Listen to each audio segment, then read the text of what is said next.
Hello, it's James Johnson, aka Sulphur Blade. Welcome back to my channel, and welcome back to War on the Sea. It's been a few months since I've played War on the Sea here on the channel, but this game is one of the staples of this channel. I've played several campaigns on this channel. The last one was the Pacific Campaign mod. From the perspective of the Americans, from the Allies.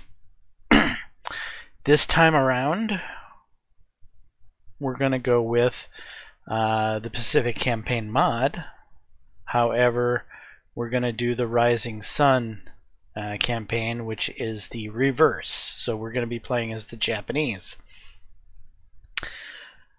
I just want everyone to know that my mods and the game state, well, I don't know about the game state, but my mods themselves are, I suppose you could say, out of date.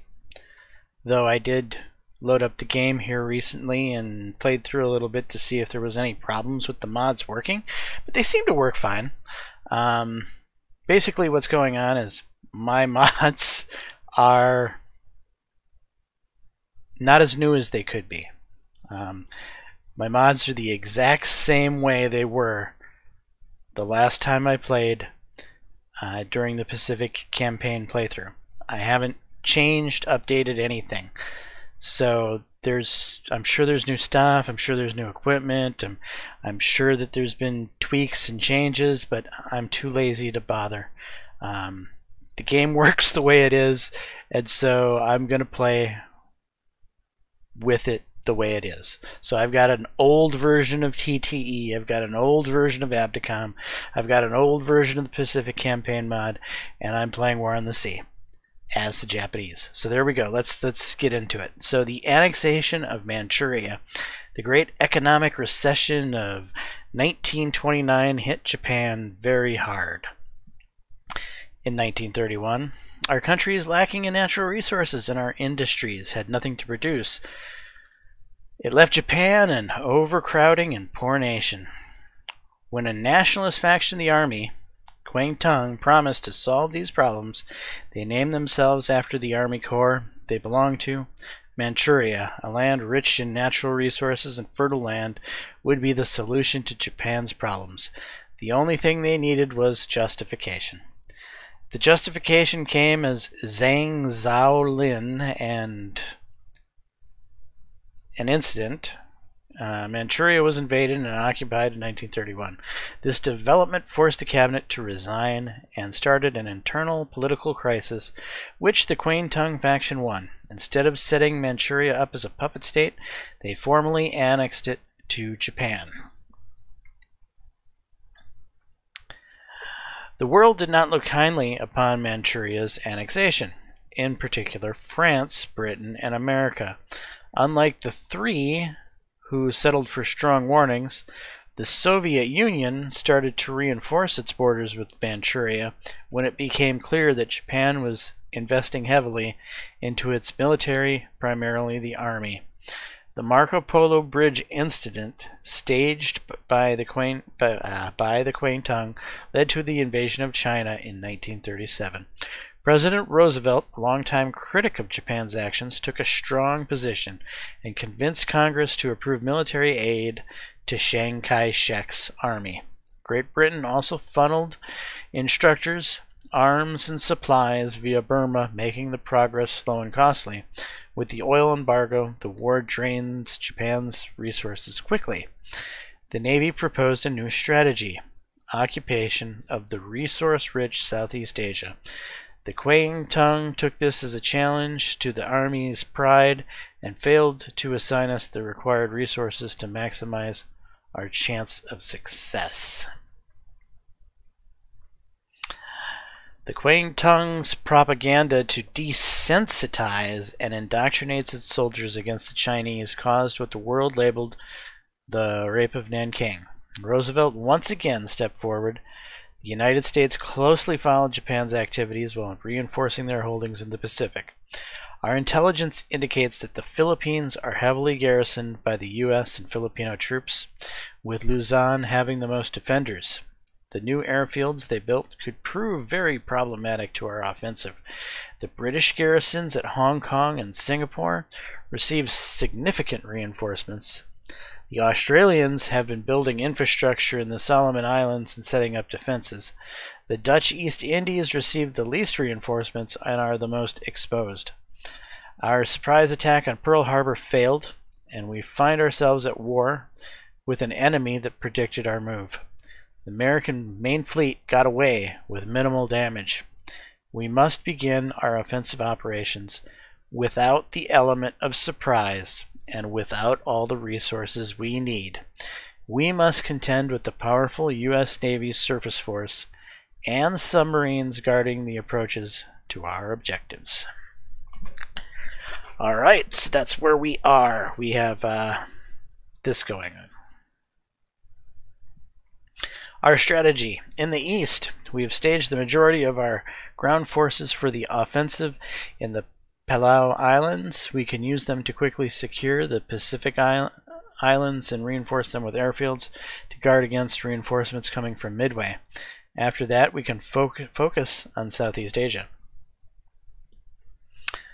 Alright, so that's basically telling us much of our problems are going to be coming from Midway, it sounds like. And our islands that we hold in the center of the map here are probably going to become contested sooner than later.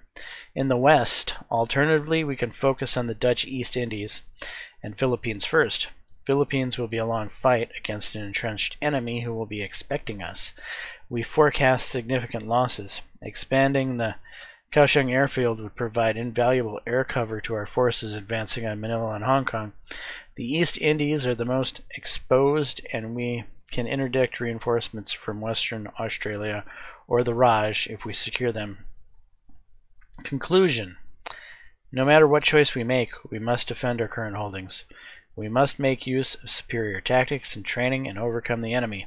We are outnumbered and have fewer resources. If we want the government to allocate more resources, we must first prove we are successful. And here's just the way it's set up, right? So go ahead and pause the screen if you want to see this. Otherwise, I'm going to continue on. Now, the first stages of the game is us actually spending our resources to get the things that we need in order to successfully run a campaign. So, actually, I should have showed of this. There's some important things. You must maintain control of Okinawa, Kaohsiung, Keelung, Iwo, Saipan, Peleliu, Pohnpei, and Kazray. Kazray, Pohnpei. We have to control these. We have to control Peleliu. We have to control Saipan. Oddly enough, we don't have to hold control of Truk. But Truk is going to be key to ensuring we can hold control of these islands. Obviously, since it's kind of centralized, and it has a level 2 harbor and a level 1 airfield. All the rest of this stuff might have maybe like a level 1 harbor and level 1 airfields. Nothing really over level 1 airfield on these islands, to include Truk. But Truk does at least have the level 2 harbor. So Truk is kind of the most built up of the islands right now. This is where the majority of our forces are sitting, in Peleliu. And it sounds like they kind of want us to take these forces and divvy them out to Pohnpei, Kazray, Saipan, and Iwo, as we're probably going to be expecting attacks coming from the Midway Wake area on these islands.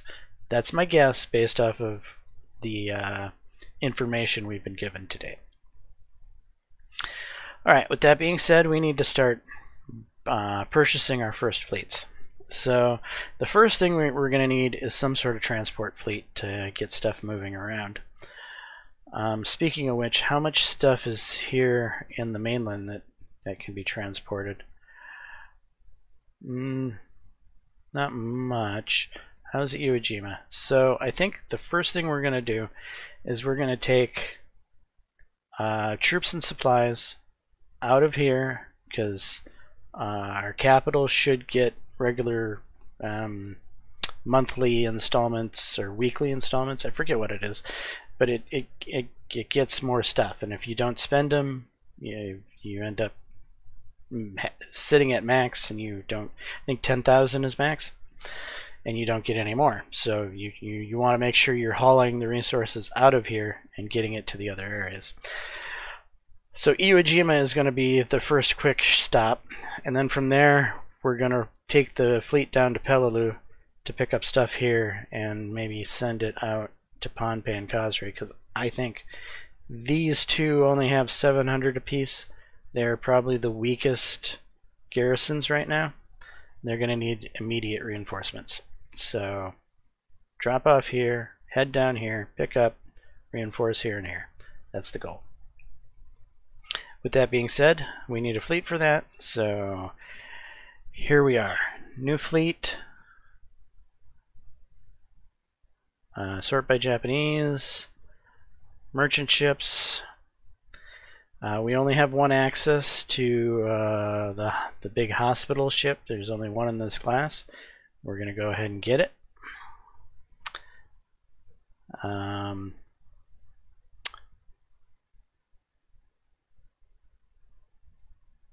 That is correct, right? Yeah, your Amaral is already under your command. So this is the only one I can get. That being said, this Kokuru Maru is the next one we're going to grab. So this guy is high on troops and has a decent speed. So these two are going to be basically the troop ships. Between the two of them, that's about 3,000 troops that they should be able to carry. Now we want supplies to be more than 3,000 supplies. Preferably we'd like to have 6,000 supplies, but that might be too much to ask. So if I can get about 1.5 supply per troop, that'll be good enough for now. And I'm going to do that by grabbing these Komigawas, because they have a decent amount of supply. So we're going to get 4 of them.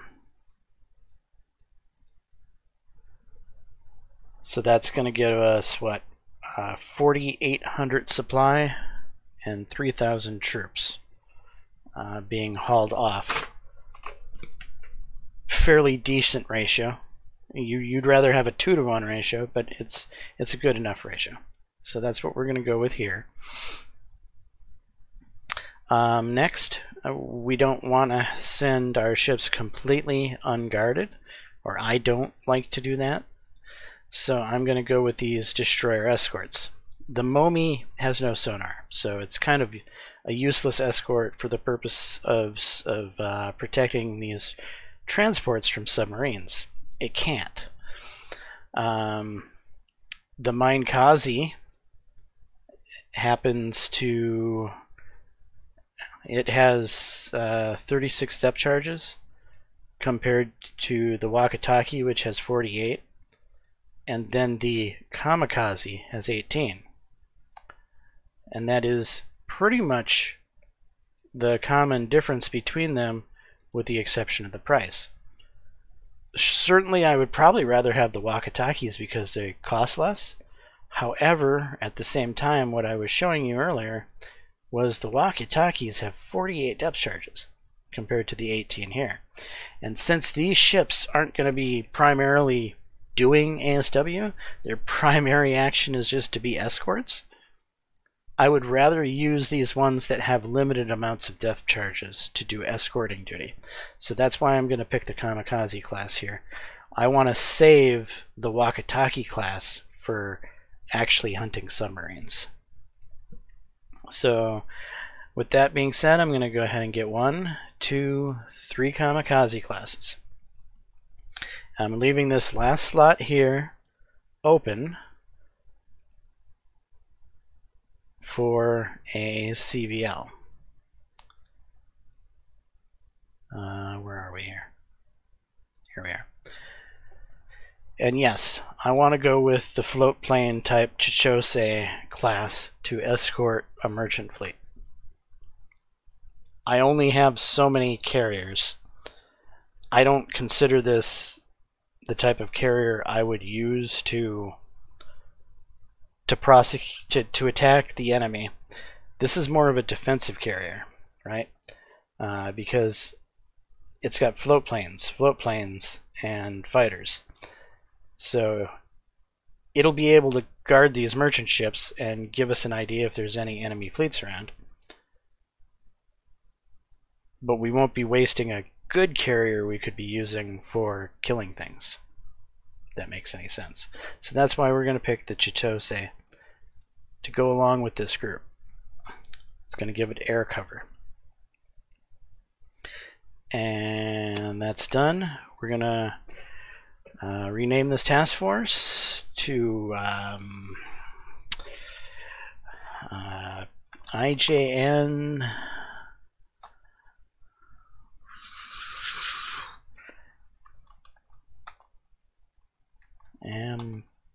Amphibious.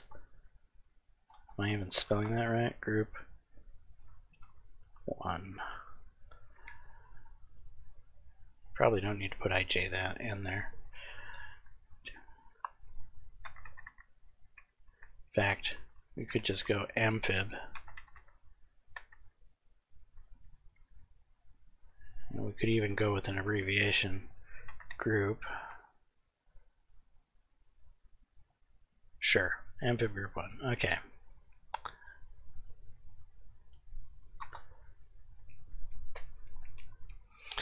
Now, let's go ahead and manage cargo. We got this one to haul troops, so we're going to throw troops on it. We also got this one to haul troops. We got these to haul supplies.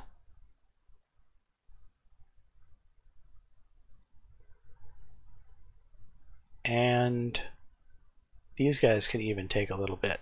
And we're going to put supplies on them, because again, we would rather have a higher supply ratio. Whoa, I can haul stuff with the escort carrier. That's interesting. Well, we're going to do that. Are we? I mean, getting some more engineering and fuel down in the area might not be a horrible idea either.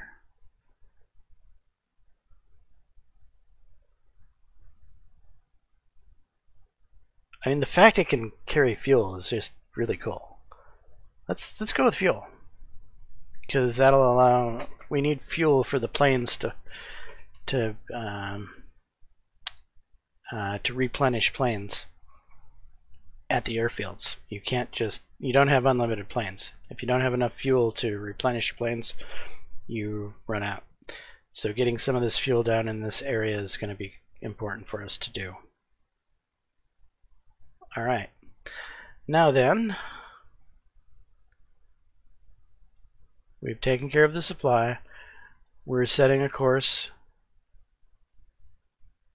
to Iwo Jima. And we need to make sure we're in a formation that works for us.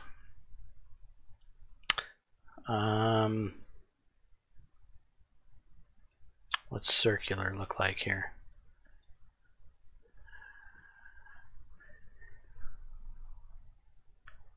We have basically 3 destroyers for escort. I think I like this circle formation. So I want 6, 10, and 7 as the destroyers.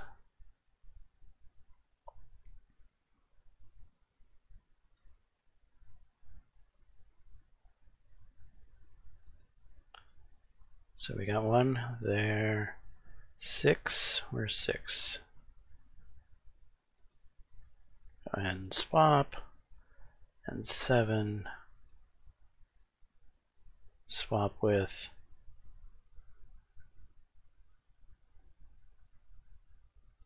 you, right? Okay, so destroyer, destroyer, destroyer. Then I want the Chitose. Oh, yeah, the hospital ship.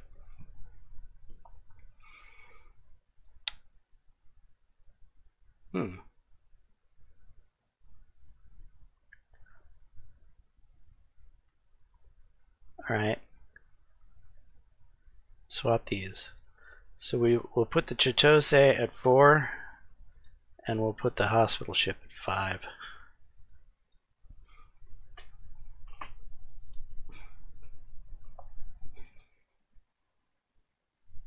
There.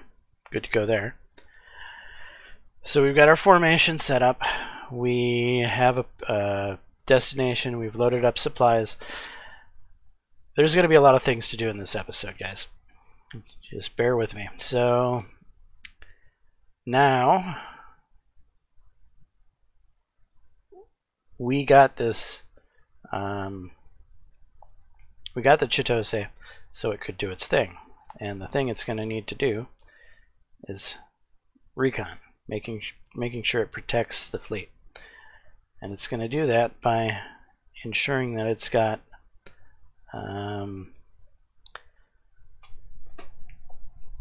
should I be using the Petes or the Jakes? Jakes don't have any ordnance. Petes don't have any ordnance. Okay, we're gonna go with the Jakes.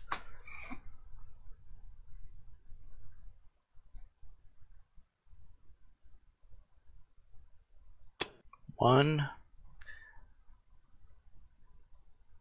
Max this out. I'm simply gonna go like that and like that. So this individual Jake is gonna do this forever.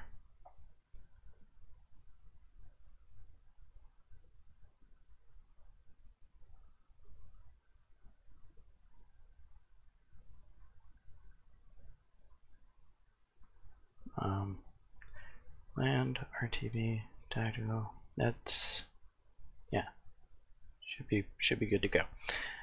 Sorry, haven't played in a bit. Bear with me. And then I got to do this over and over again. Launch aircraft, Jake. Done. Here to here. Good.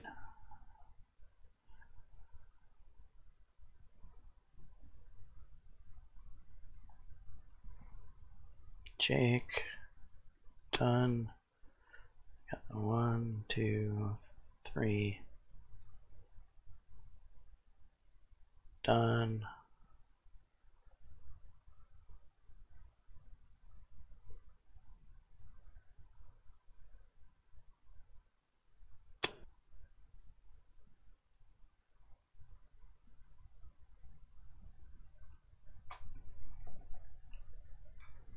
Done.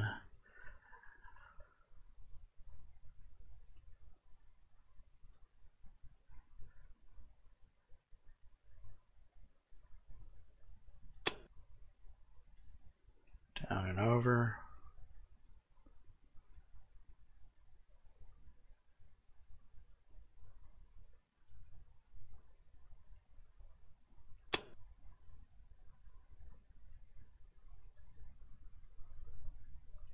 Done.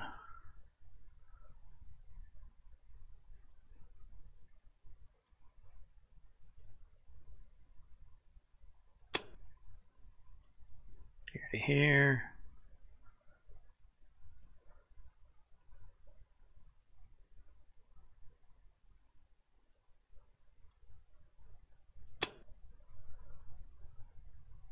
Here to here. Alright, so we have a full spread around our ships. We're golden. We start time, we should see something happen, right? Yeah. So off they go. Now we'll go ahead and pause, as we're going to need more fleets than this. So back to Kure, New Sea. So now we have a group for doing logistics, for hauling troops off to do their things. We're also going to need a fleet that's actually going to prosecute the war. That's actually going to be our heavy hitter.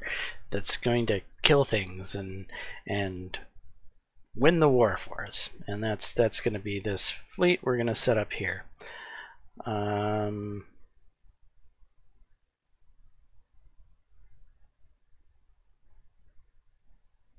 can get things to pop up the way they're supposed to.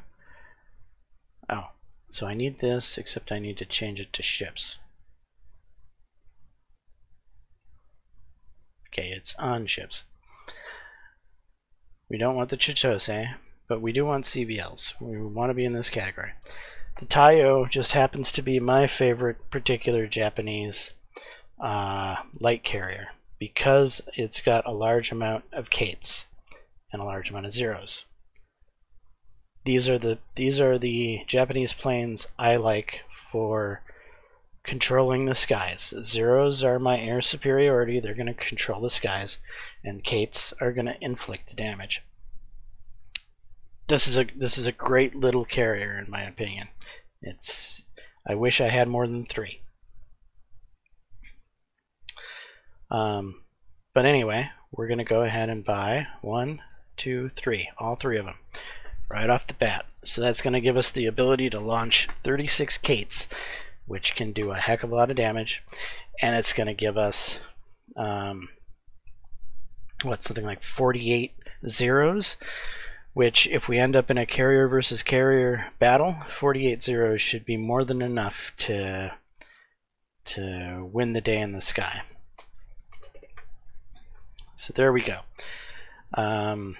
We also need an escort for these ships. Though I don't want to invest a lot of money into escorts, so this is what I'm going to do.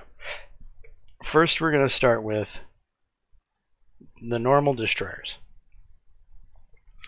And I'm going to get 2 of these Fubukis. And the reason for this is that the Fubuki happens to have this torpedo that has, well, less performance, if you will. If you compare it to its sister ships, the Fubuki to the other destroyers, note that you have a change in the type of torpedo that has a higher range and faster speed. That is pretty much the only difference here in... Okay, well, the Hatsuharu also has this same torpedo. Okay,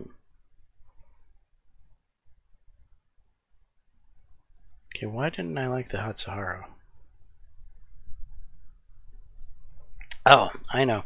Because the Hatsuharu has 5 dual-purpose 5 inches, where the Fubuki has 6 dual-purpose 5 inches. The reason I'm getting these ships is for their AA capacity, and 6 guns is better than 5. So this is the reason I'm getting a couple of Fubukis. 2 Fubukis, to be honest. Then I'm going to throw in 1 actual cruiser. I'm not throwing in a light cruiser because none of the Japanese light cruisers at this stage of the game have dual purpose guns.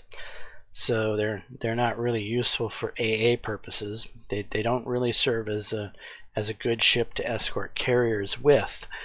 They're better to basically use to hunt destroyers, and that's what we'll end up using them for later on in the campaign.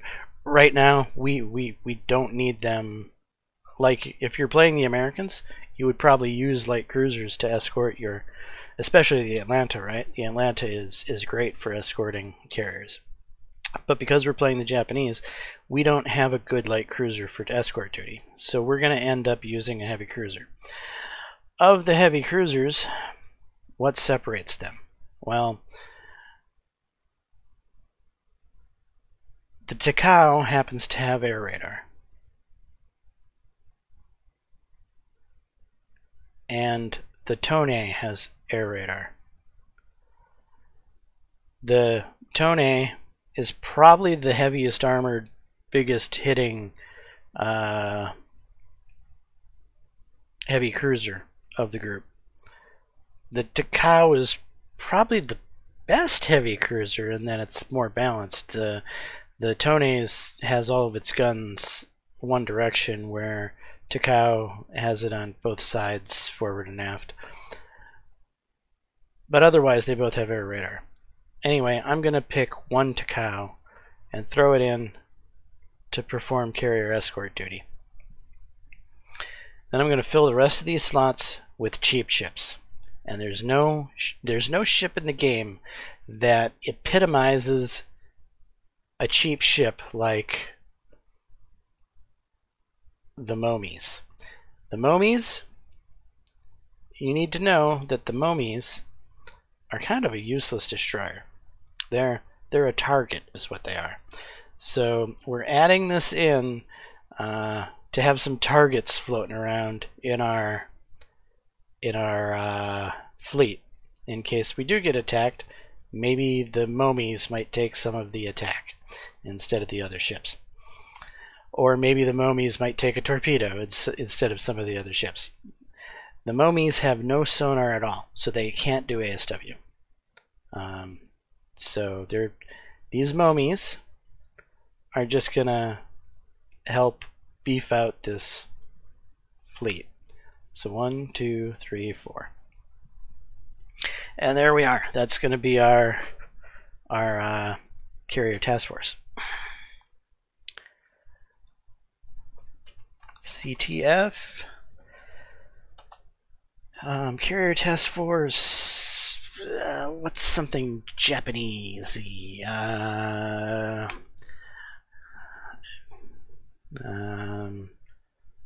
I don't know.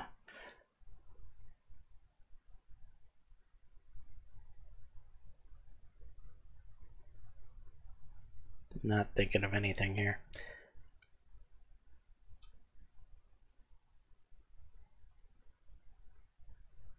Carrier task force.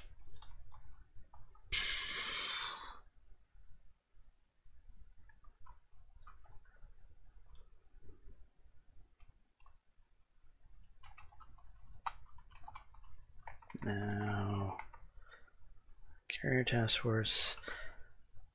Samurai. Alright, carrier task force Samurai has been created.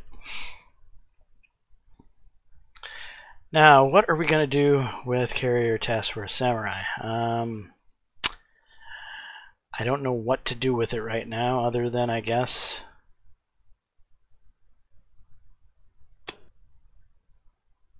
to send it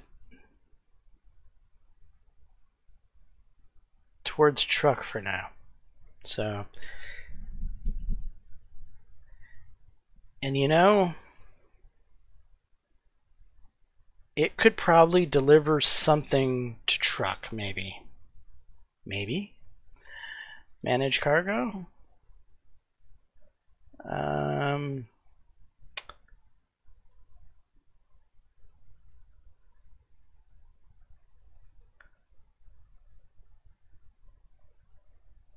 No. Let's actually just laden the Momies with stuff. Momi.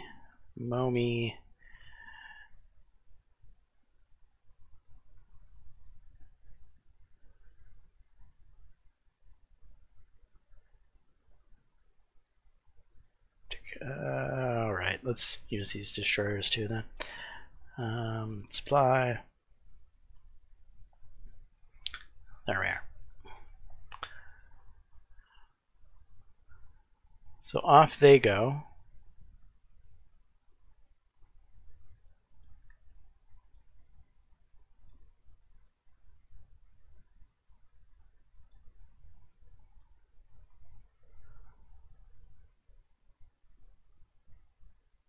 Okay, let's pause the game. We need to make sure that we have these guys in a formation we like. Circular, huh? Maybe.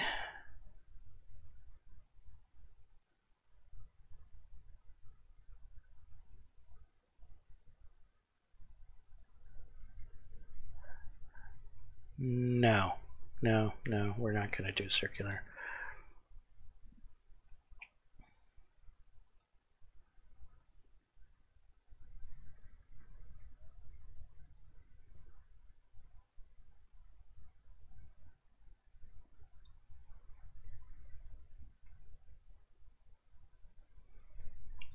I think I like battle line. Okay, so we've got 1, 2, and 3 aircraft carriers. 4, I would rather have the Takao there. Okay. We need destroyers that actually have ASW capacity at 5 and 6, which just happens to be how we have it. And the Momies are at 7, 8, 9, and 10. Perfect. Okay.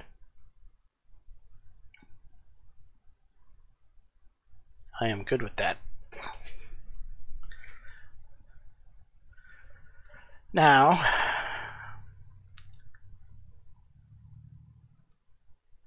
the carrier task force needs to ensure that it's not sailing around blind. So we're going to go through launching aircraft, mainly zeros.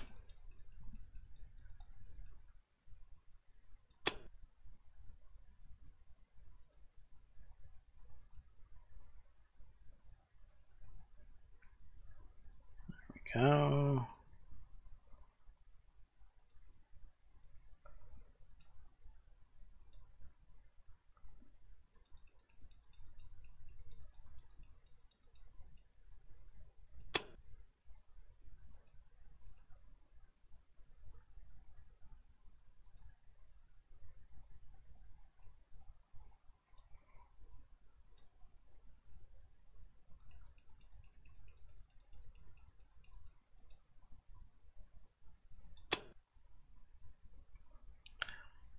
I suppose the good thing about this is you only have to set it up the once.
And one more.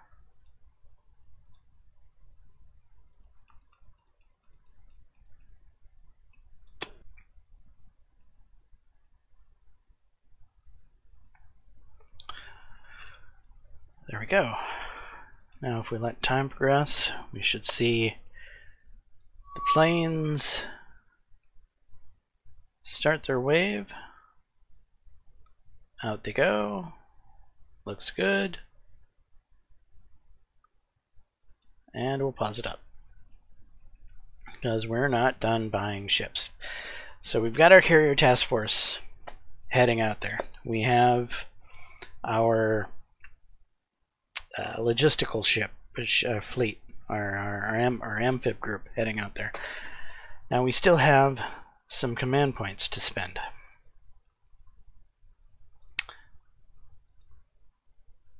And we're going to spend that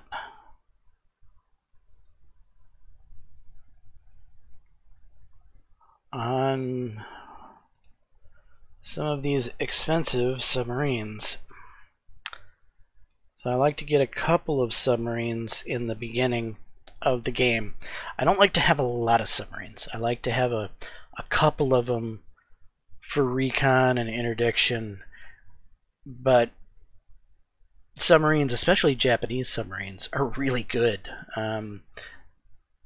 The Allies, you have the dud rate to have to deal with the torpedoes, and so they're maybe not quite as effective, but the Allies also have stern tubes, which makes their survivability better because they can torpedo a destroyer that's on their tail.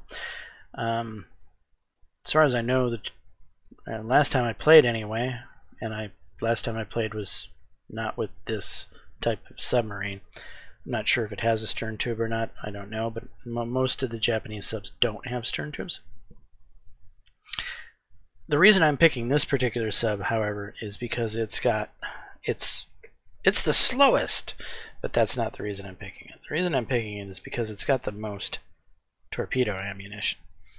So I'm giving up speed to be able to fire more torpedoes without having to come back to base to rearm. So that's the whole reason I'm going with this particular submarine. Alright, so we're going to get one done, and then we're going to send this guy off to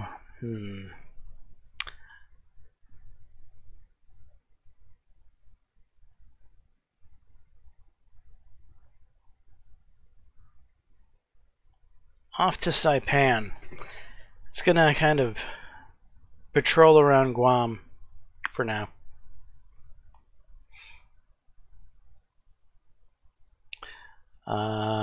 Then I'm gonna want to get one more sub.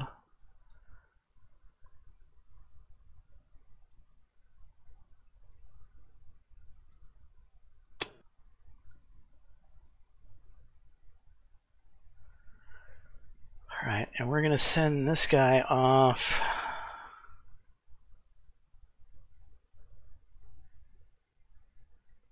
around Wake. Going to patrol around the Wake area.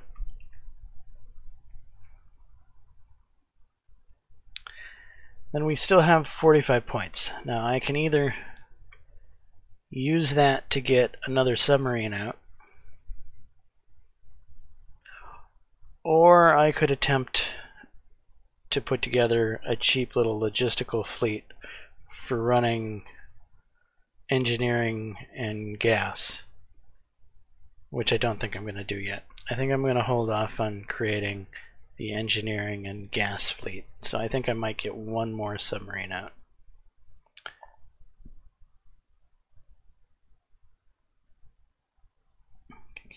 You see, there we are. Done. This guy. We got one going to Wake. We got one going to Guam. Let's send this one down around Tarawa. So we will have one sub basically doing circles around each of these American islands here.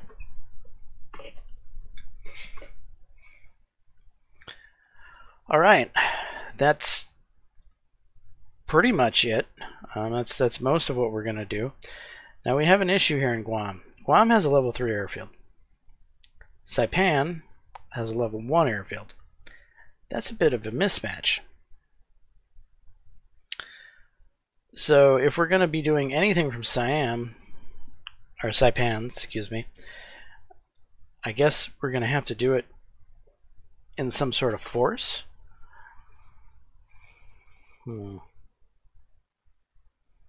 I don't want to use Bettys for recon.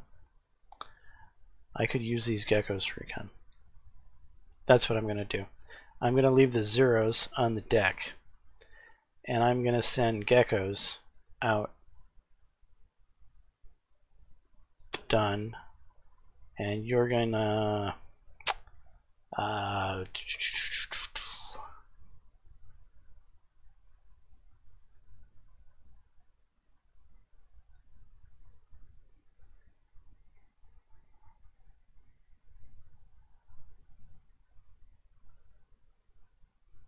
$350.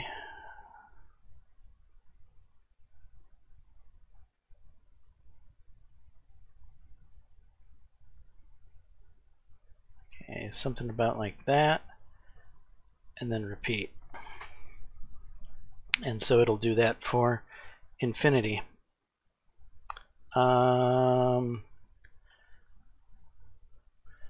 how do I put marks on the map again? T? P? Yes, P. Okay.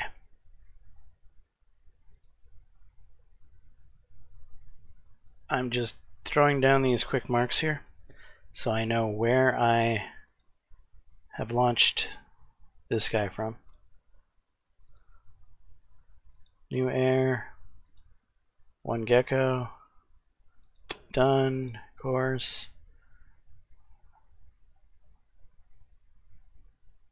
Send you something like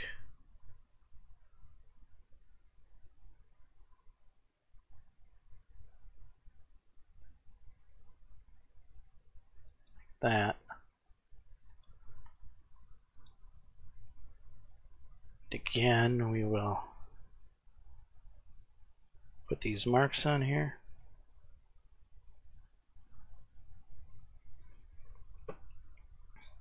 And then the last gecko.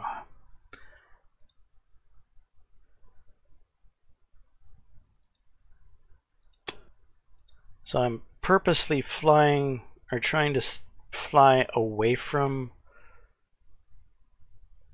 Guam. Maybe I'll go northerly. Am I going to go northerly? No. Let's get another one out here in this same kind of vectorish area.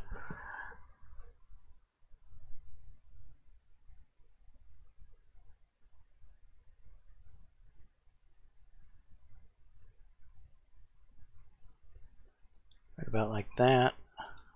There we go. And now I should be able to remove these.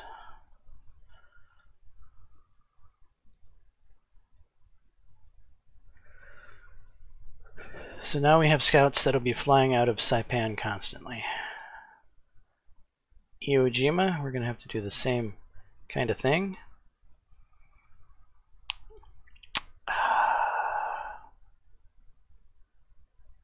Who are we going to use from scouts in Iwo Jima? Kates are our heavy hitters, if you will. Japanese dive bombers are not really that great. I'm not a big fan of the Vals. I might end up using them for scouting, but they have limited endurance. This model of fighter has limited endurance. Does it have better endurance without anything on board?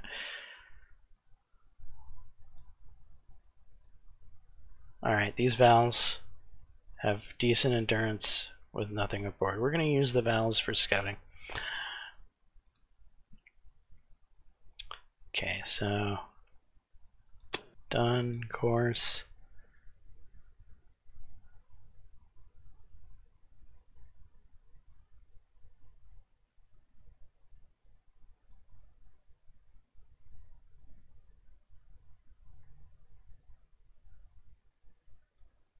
Something like, say, that. There we go. And again, I'll put marks on here so I know where I launched.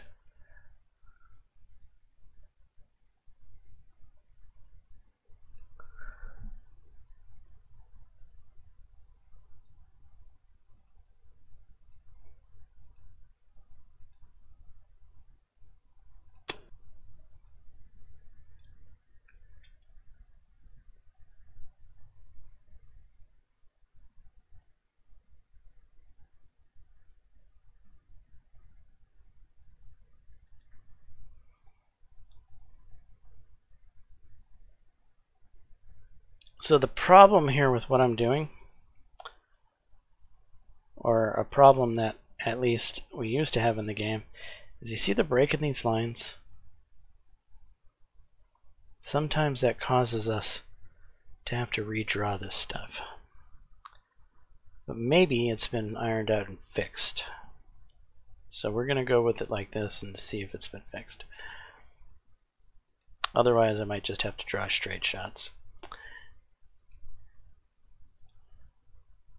Okay, Val.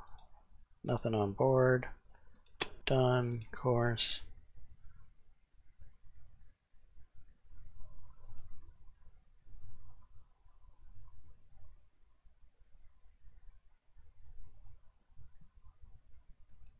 Something like that.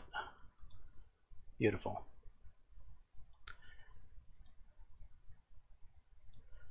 Now we can remove these.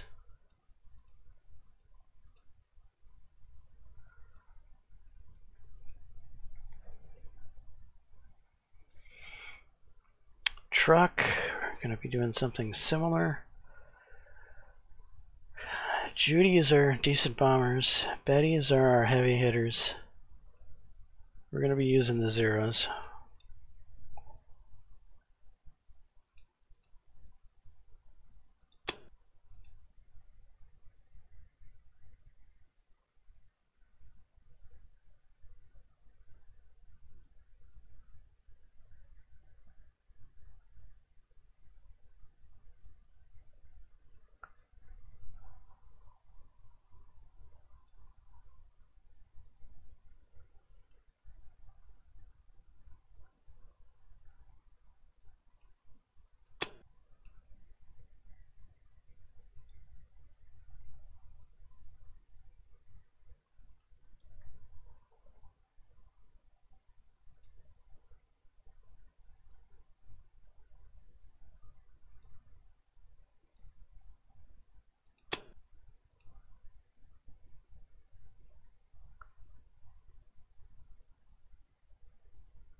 Alright, Pompeii.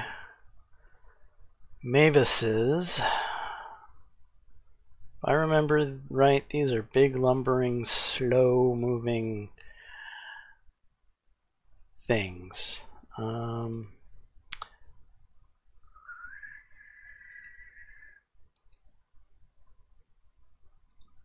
Air.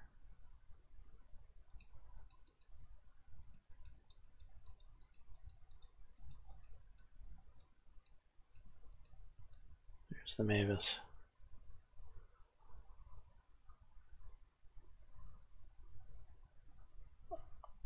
$188 knots.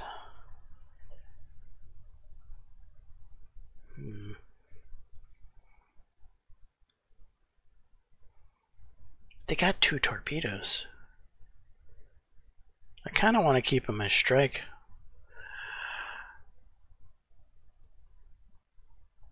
The roofies have decent endurance. Okay, we're going to send these guys out for recon.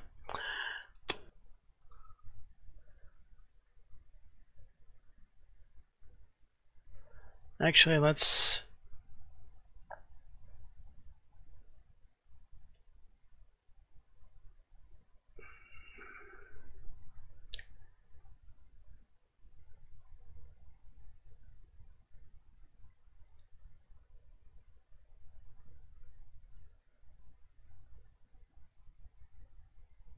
Alright, we'll go with that.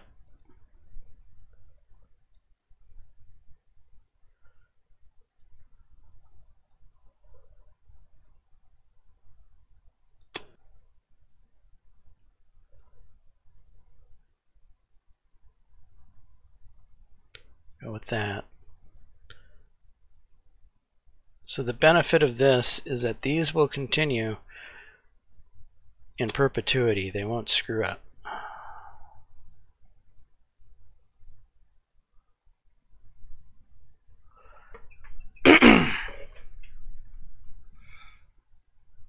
And then Cosray.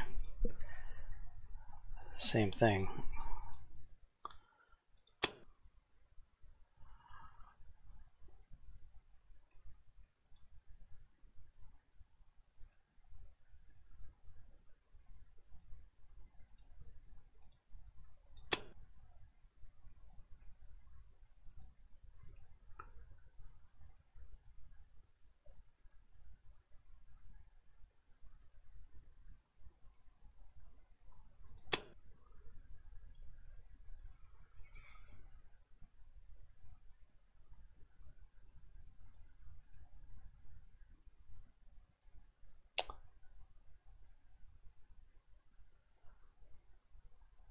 There's Peleliu.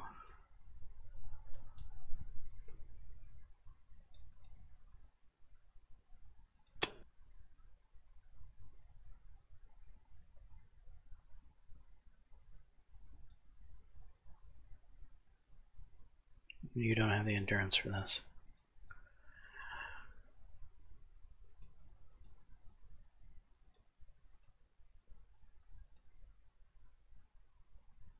No. Okay.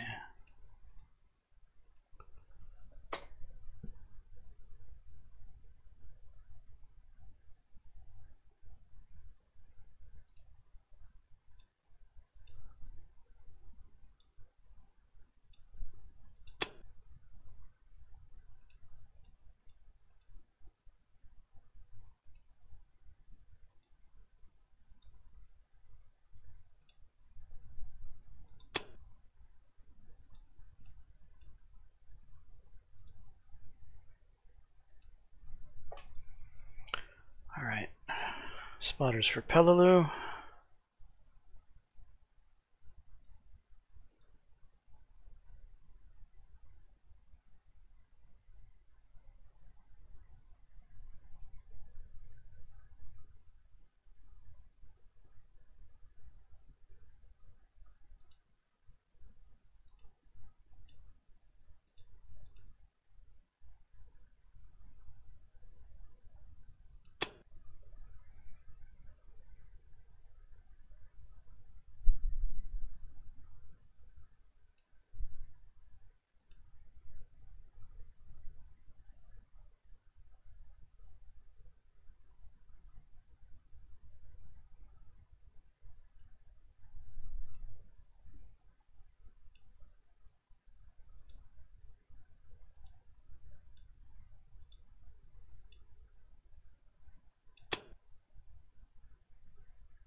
All right, that'll work on that one.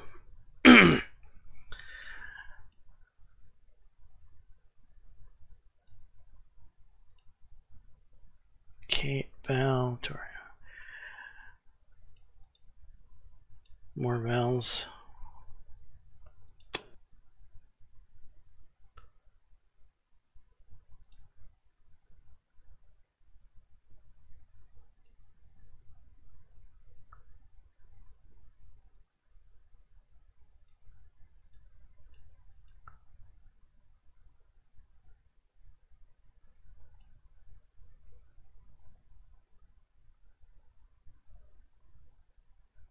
Yeah, that's what that one's going to do.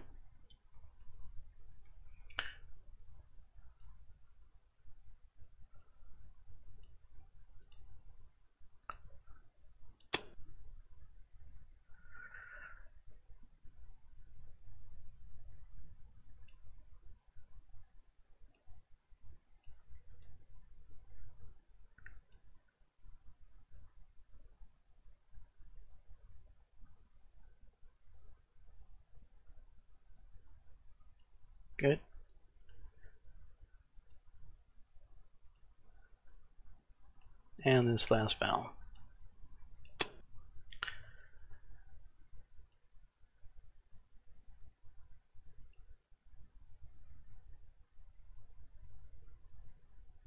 Good. All right, we should be able to just let the game progress now.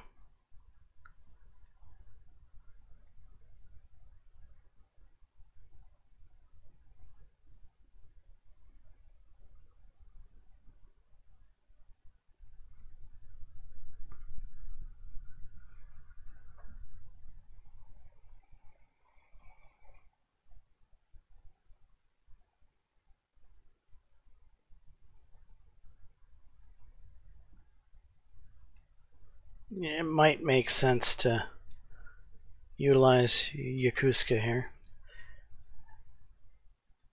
and get some long-range stuff going on.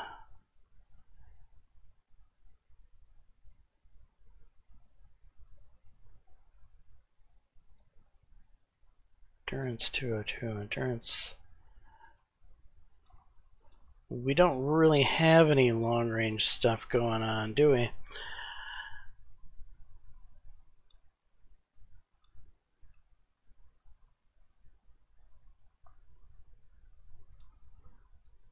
Okay.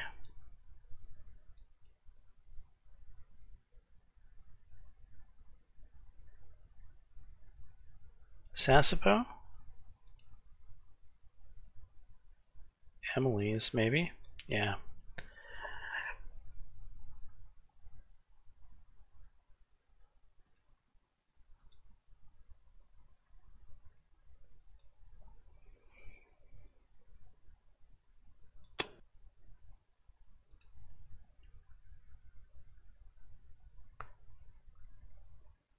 $18.20.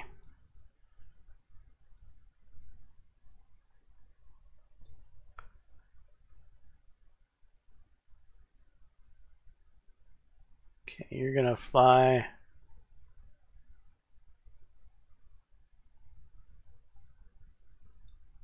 straight out to there and repeat.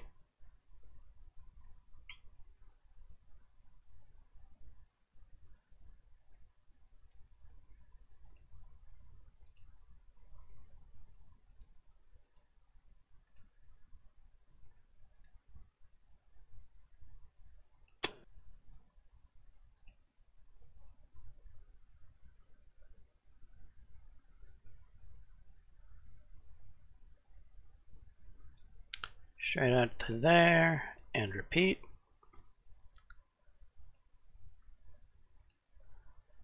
Okay. And this last Emily.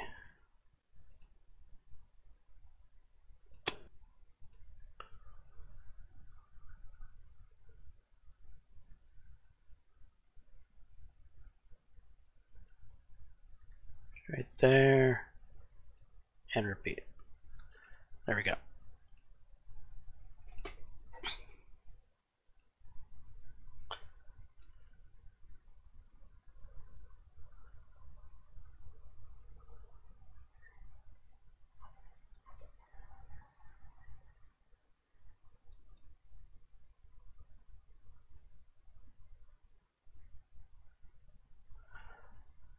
So at a certain point in the time, the planes stop flying because they need to come in for nighttime. They can't land at night, or they don't want to land at night.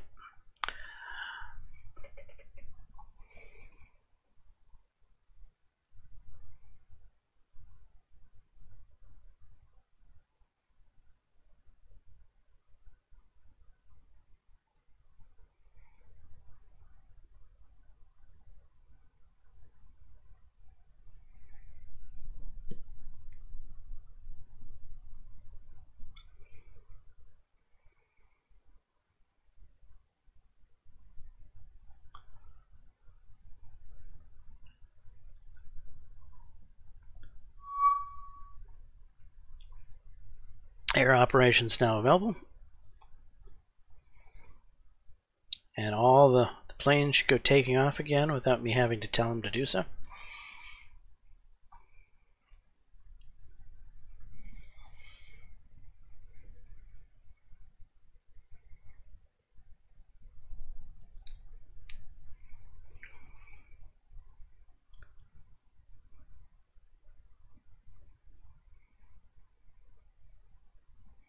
Noticed I really have nothing flying out of truck, do I? That's fine for now. Whoa, we have American planes near Peleliu.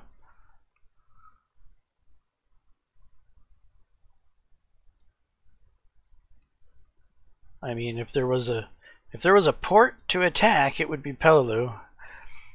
Peleliu is where our entire army is, pretty much.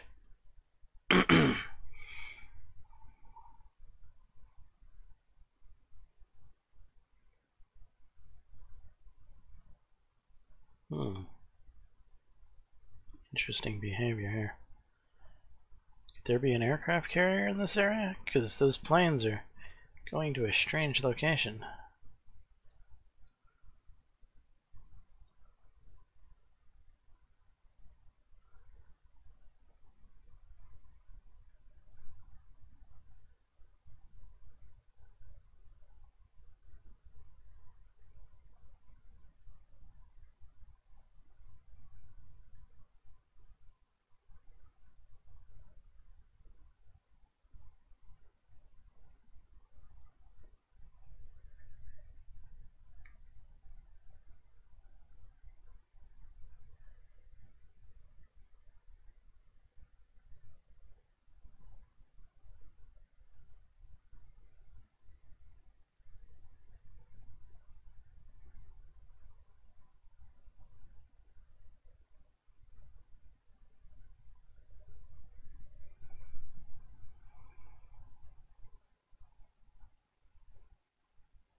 Well, that was pretty much our first day.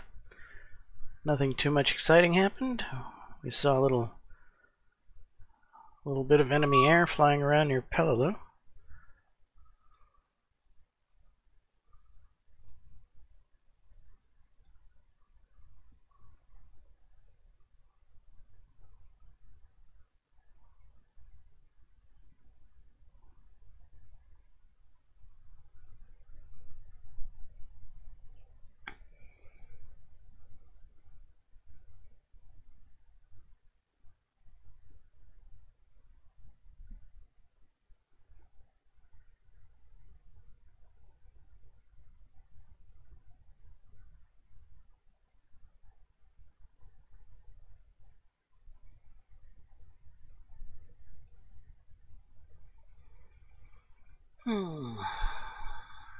You might be getting a little too close to Guam than I want you to. Oh, are you at Iwo Jima? Okay. So Amphib Group 1 should be able to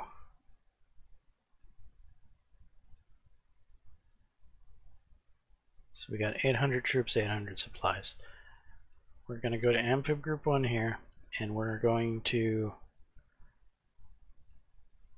manage cargo.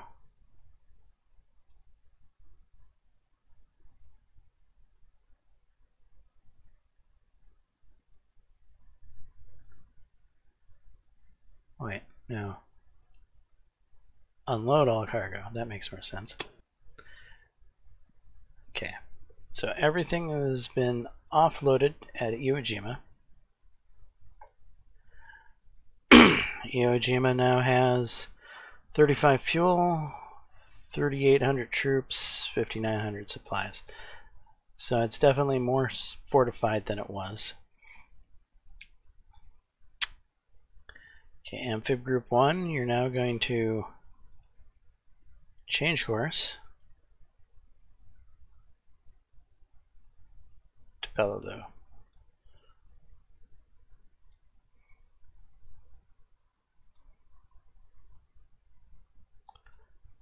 And I wasn't liking how close to Guam I was getting with you, so we'll head more this way, and then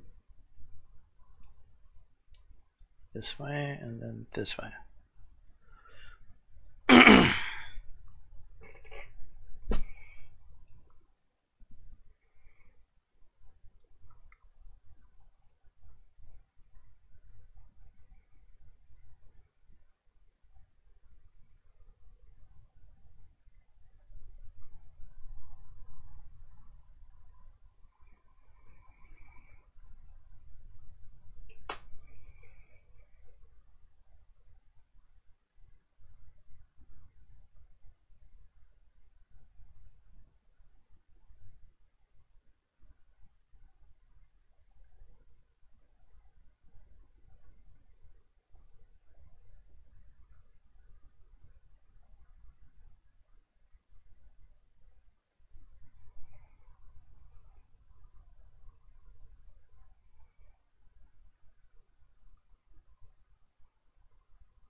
Why don't I see anything flying back to Samurai? Maybe they all landed sooner than I remember.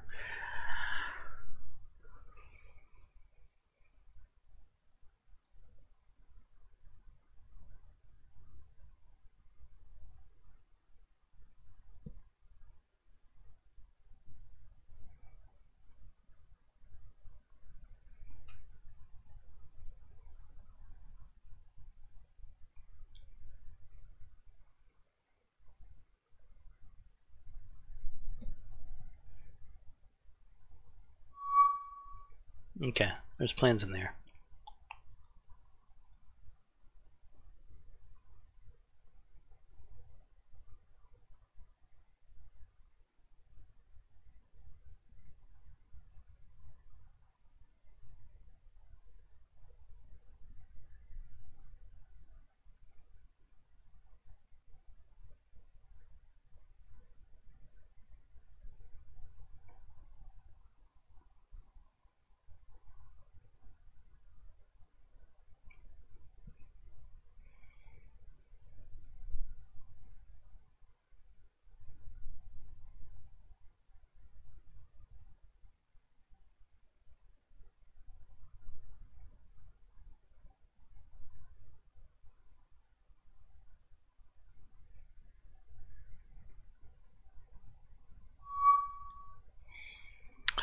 We have contact.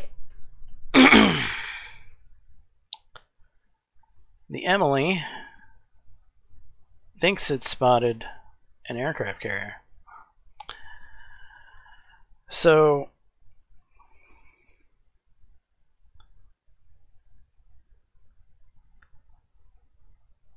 how do I measure?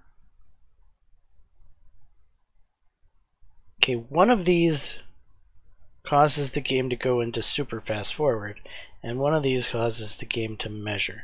Hopefully I pressed the right one. There we are.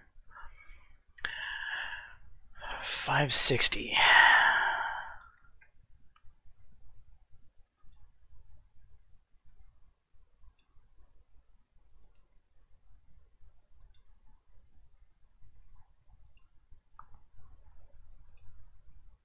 It's within the range of Kate's. What time is it? It's a decent time, I think.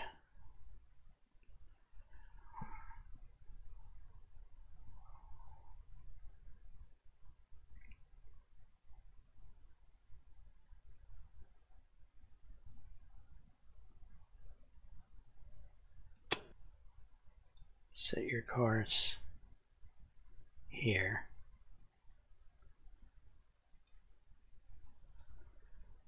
Alright.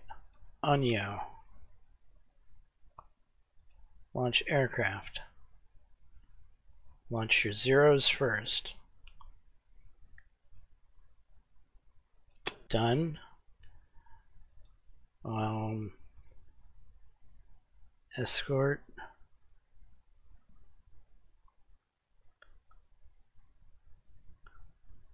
These Kates, please.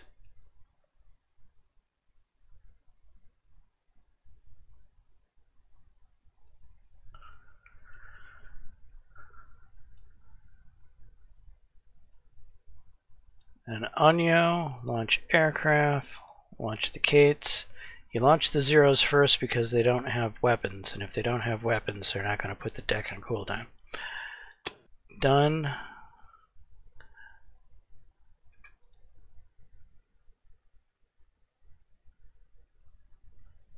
Course up in there.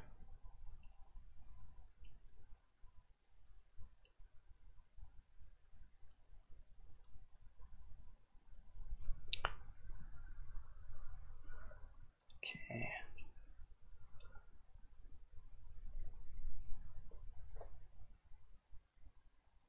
Gates again. Done. There. Ignore for now.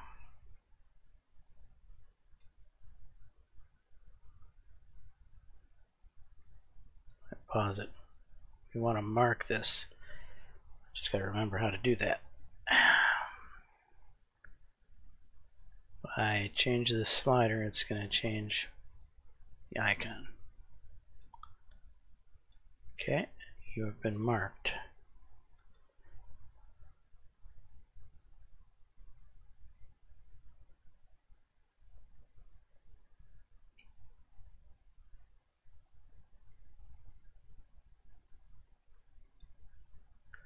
Okay, we can clearly see the direction this guy's headed in.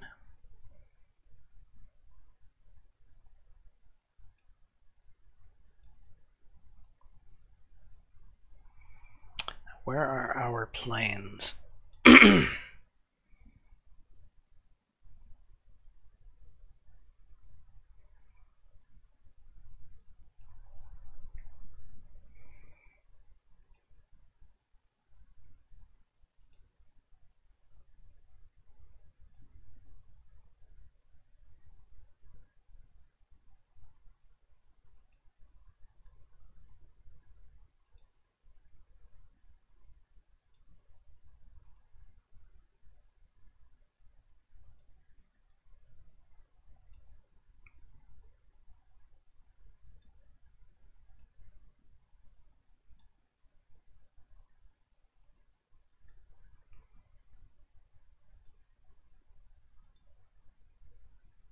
Let's adjust our course.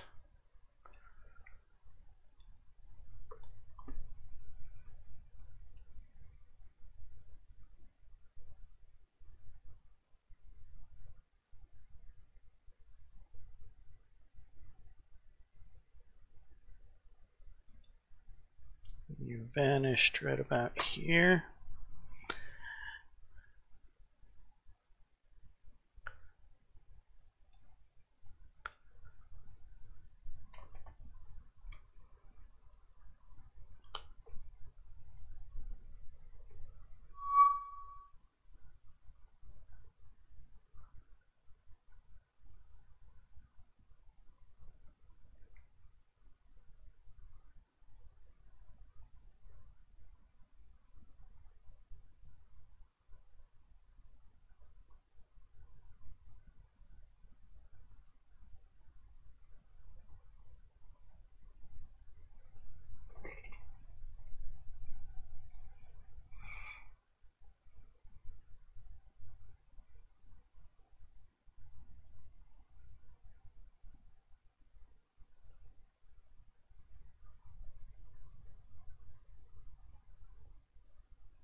Fly a little bit this way.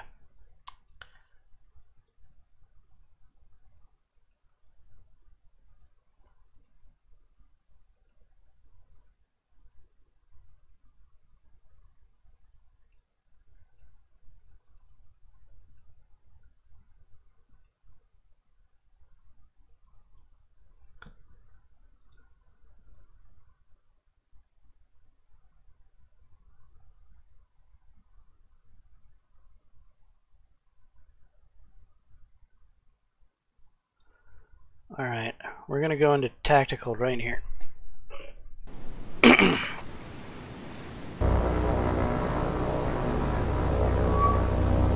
Pause the game. We've spotted stuff. Aircraft. Shit.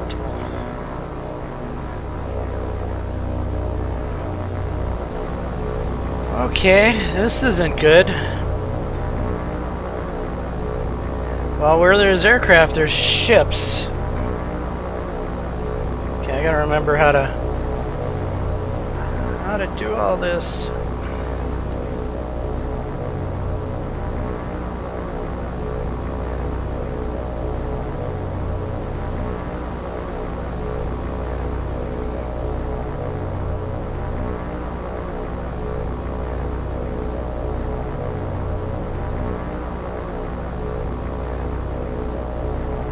That's a lot of aircraft.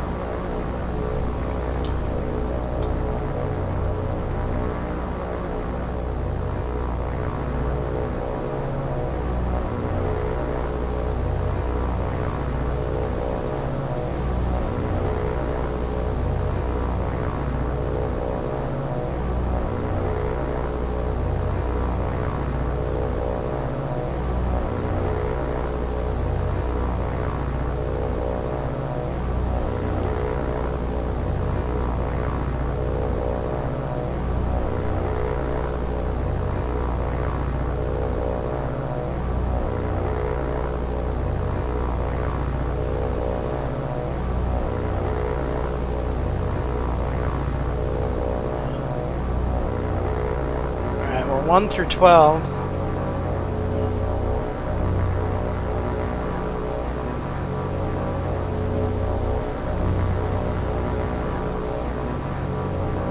Warm up and box. Get as fast as you can.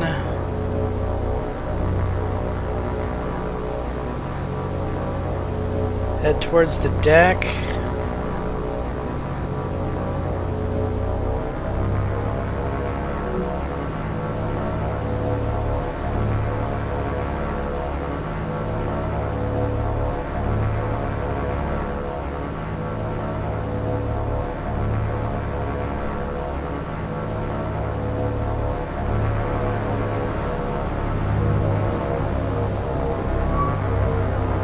Jesus Christ. We are going to lose aircraft.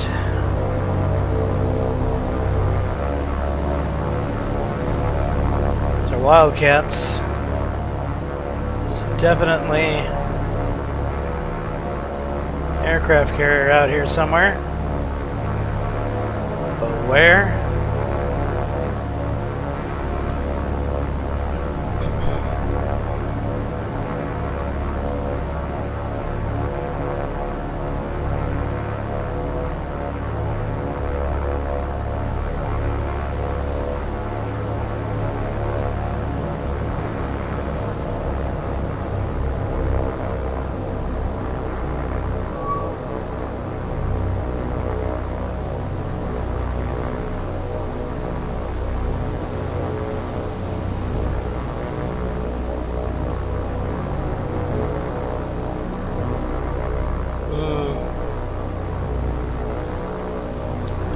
What to do?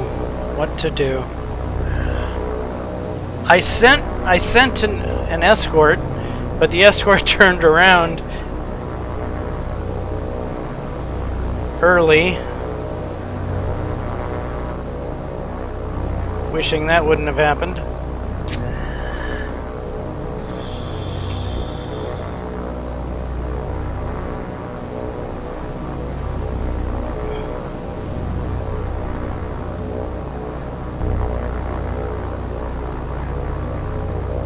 Do we risk it for the biscuit, or do we get the heck out of Dodge?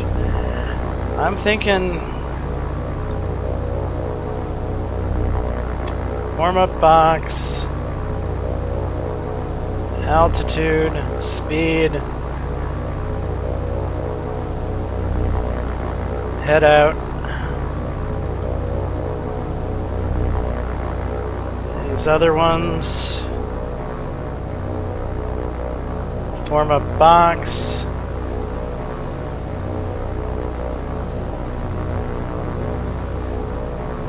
Speed up. head out. And these Kates, this one group of Kates is just going to get eaten alive.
Oh, this hurts. This hurts.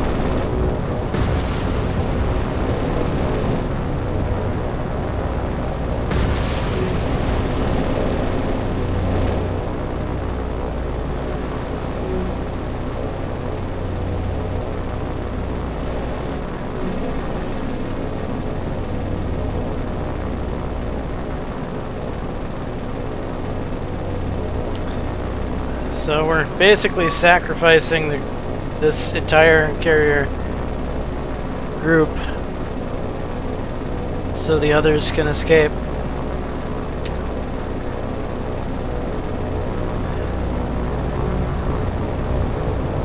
And yes, I could retreat at any time, but that's not fair to the computer. You know, the computer had me dead to rights, so I gotta let them get their kills in. It's not, this is not something that's gonna happen frequently, I promise you. It's gonna be very unusual where the computer actually gets a big win. And they just did. So now we're gonna go ahead and retreat, leave the engagement, confirm. We managed to shoot down one of their aircraft for the cost of 12 Kates. That wasn't exactly the results that we were wanting. Go ahead and RTB. Go ahead and RTB.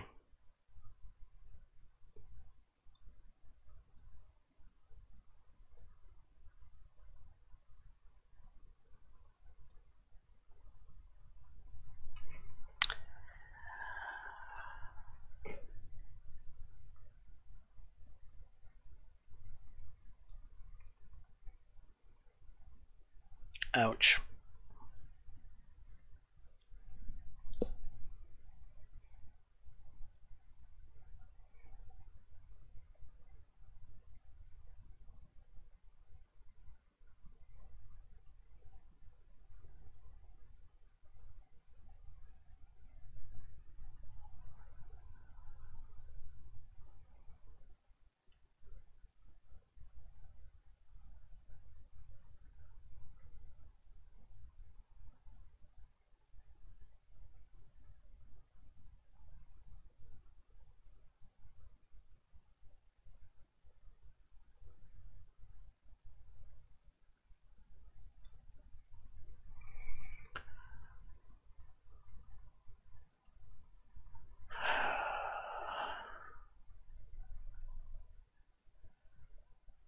We've lost 1/3 of our offensive capability.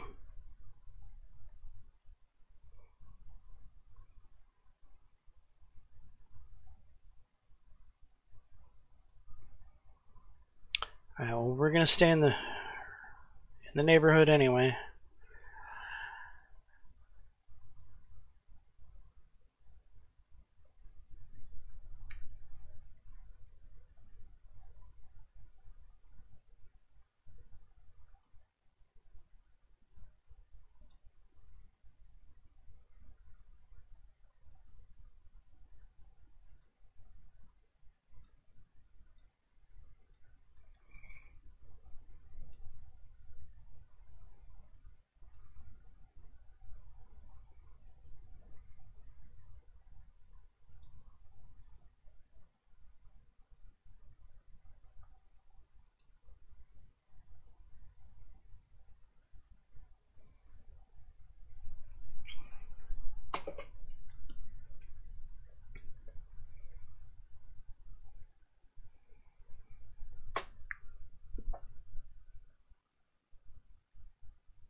Alright, it's 5 in the morning, December 12th. It's the morning times when I like to wrap up the episodes, so we got the setup out of the way. We got first blood out of the way, I suppose, which was us taking a bitter air defeat near Wake Island. Yeah. Anyway, I'm James Johnson, aka Sulphurblade. This has been episode 1 of the new Rising Sun campaign. Hopefully you enjoyed it. If so, please smash that like button, consider subscribing, and until next time, all, peace.